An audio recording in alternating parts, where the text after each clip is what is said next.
no money in the bank. They ain't got no money in the bank. Money in the bank. Money in the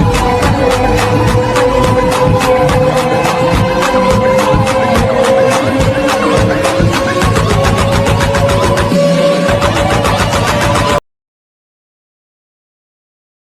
hello ji, welcome to code द्रा studio. आज के lecture के अंदर हम friend class को discuss करेंगे। Friend class क्या होता है, कैसे यूज करते हैं और क्यों जरूरी होता है, ये हमारे प्रोग्राम के अंदर। तो इन सब को हम इस एपिसोड के अंदर डिस्कस करेंगे। चलें जी, स्टार्ट करते हैं बगैर टाइम वेस्ट किए।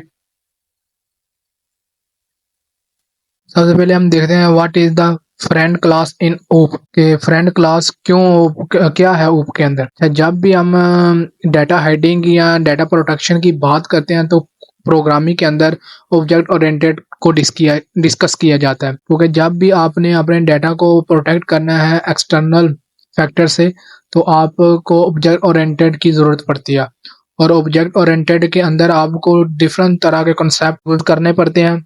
उनमें से एक कंसेप्ट फ्रेंड क्लास का है। जो आप फ्रेंड क्लास उस वक्त यूज करते हैं जब आप किसी दूसरी क्लास के प्राइवेट आर या प्रोटेक्टेड डाटा मेंबर्स होते हैं उनको एक्सेस करना चाहते हैं। जैसे पिछले एपिसोड में हमने देखा कि कैसे हम प्राइवेट डाटा मेंबर को कंस्ट्रक्टर के थ्रू एक्सेस करते हैं, उनको इनिशियलाइज करते हैं। और आज इस एपिसोड के अंदर दूसरा तरीका मैं आपको फ्रेंड क्लास का बताऊंगा। फ्रेंड कैसे आप प्राइवेट और जहाँ प्रोटेक्ट हमारे डाटा मेंबर होते हैं उनको एक्सेस कर सकते हैं। चलिए, सबसे पहला पॉइंट यही लिखा हुआ है कि data hiding is the fundamental concept of object oriented programming. It restrict the access of private members from outside of the class. ये उनको एक्सेस प्राइवेट डाटा मेंबर को एक्सेस करने के लिए यूज किया जाता है जो रिस्ट्रिक्ट होते हैं, कि जिनको आप क्लास आउटसाइड क्लास नहीं एक्सेस कर सकते। फिर नीचे फ्रेंड क्लास की डेफिनेशन देखें। A friend class can access private and protect members of other classes in which it is declare as a friend. आप किसी एक आपको इस तरह समझे कि आपके पास दो क्लासें हैं, class A and class B. आप चाहते हैं कि क्लास ए के जो प्राइवेट या प्रोटेक्ट डाटा मेंबर है उनको क्लास बी के अंदर एक्सेस करना चाहते हैं। तो आपने सिंपल ये करना होता है कि आपने अपनी क्लास बी को क्लास ए के अंदर फ्रेंड डिक्लेयर कर देना है। उसके लिए ये नीचे सिंटैक्स है, उस सिंटैक्स ये है कि आपने फ्रेंड लिखना है और क्लास लिखनी है। ये कीवर्ड होते हैं फ्रेंड क्लास के लिखने का, ये मस्ट होते हैं, आपने लाजमी लिखना है। उसके आगे क्लास नेम जो आपने क्लास सेकंड क्लास बनाई है जिसके अंदर आप दूसरी क्लास के मेंबर को एक्सेस करना चाहते हैं उसका नाम आएगा। चलें जल्दी से हम आपके इसका कोड करके देखते हैं।